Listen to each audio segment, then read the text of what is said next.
Hello everyone, আসসালামু আলাইকুম। আমরা চলে এসেছি অনেকটা দূর পার করে। এখন আতিফ বাবার খিদে পেয়ে গেছে, তাই আতিফ বাবাকে একটা এনার্জি ড্রিঙ্কস বার করে দিয়ে দিলাম। তারপরে আমরা চলে এলাম বরগাছিয়া। আর বরগাছিয়ায় আসবো, জ্যাম থাকবে না এটা তো হতেই পারে না।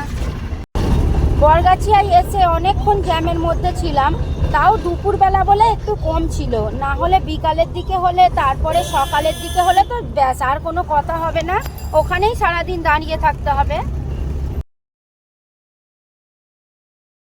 আজকে এত গরম হচ্ছে, মনে হচ্ছে পুরো গরমকাল পড়ে গিয়েছে। শীত পড়বে বলে একটুও মনে হয় না। তারপরে দেখতে দেখতে আমরা চলে এলাম ডোমজুড়ে। আর নীলাঞ্জনা পার্কের কাছে গিয়েছিলাম একজনকে নামাতে, সেখান থেকে আবার আমরা চলে এলাম মায়ের বাড়ি। হ্যাঁ, তবে ডোমজুড়ে জ্যামের মধ্যেও পড়েছিলাম, তারপরে আমরা আস্তে আস্তে মায়ের বাড়ি চলে এলাম। দেখা হচ্ছে পরের ভিডিওয়। আল্লাহ হাফিজ।